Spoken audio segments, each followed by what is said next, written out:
I've always wanted to start a video out that way.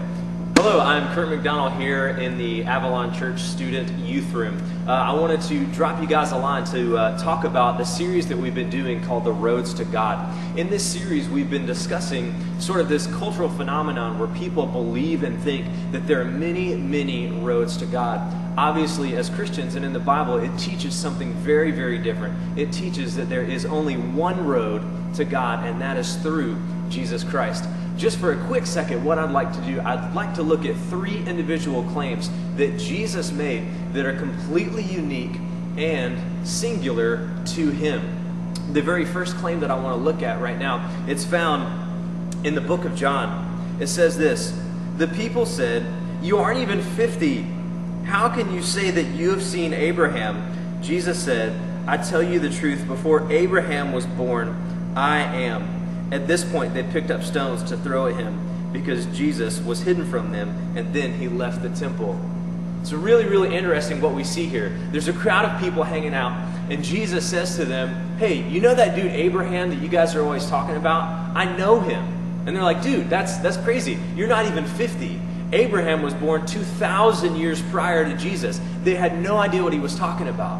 What Jesus was saying was that he existed at the beginning of time.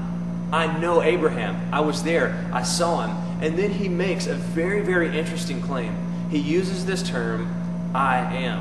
And I know some of you guys have seen The Prince of Egypt. It's all right to admit that. It's okay. Just go on and say, "I've seen The Prince of Egypt." All right? It was a good movie, okay? Everyone knows that. "I can show you the world." Wait, that's a different one. But it was a great movie, all right? And in The Prince of Egypt, Moses walks up and he sees the burning bush, all right? And the burning bush gives him a mission. It says, "You need to go to the Pharaoh and tell the Pharaoh to let my people go." That's what he tells him. And Moses says to the burning bush, he says, "Well, who should I say sent me? Because if I say that the foliage is communicating with me, they'll probably think that I've been smoking the bush, not talking to one," all right? So what the bush tells him, the bush says to him, "Tell him I am sent you." So what Jesus says in this scripture, he says, "I tell you the truth, before Abraham was even born, I am." Jesus called himself the same name as God. The first claim that we see Jesus make, Jesus says, "I am God." Muhammad never claimed deity. You look at Buddha.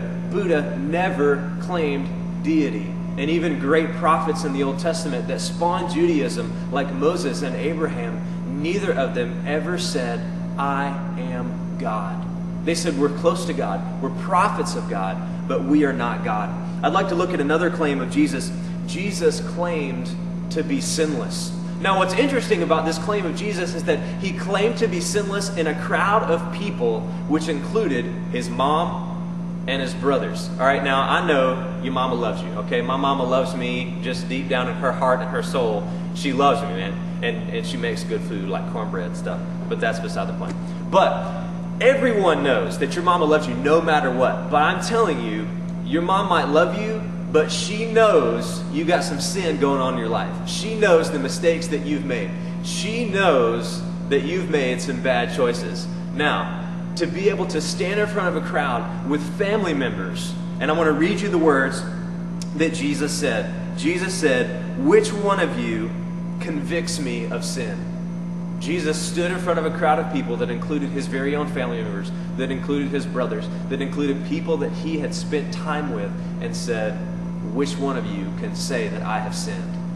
That takes a lot of guts. Jesus claimed to be sinless. I want to move on and go to this last claim that Jesus said.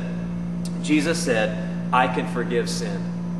Jesus said that in Luke chapter 7, verse 48. You can go there when you have some time. It's a beautiful, beautiful story about a woman who goes in and sees and meets Jesus, and she is so awestruck and so taken back by Christ, she begins to weep, and her tears literally soak his feet, and she begins to take her hair and clean off his feet, and Jesus looks at her and says, "I forgive you." Jesus claimed to be able to forgive people of their sins. That's three very, very individual, unique claims. We can look back at other religions and how they began, and And I'm not saying those are bad people or taking anything away from them. What I'm saying is that Jesus' claims were completely and totally unique. That is what and who Jesus said that he was. The question that I want to leave you with is this: who do you say Jesus is?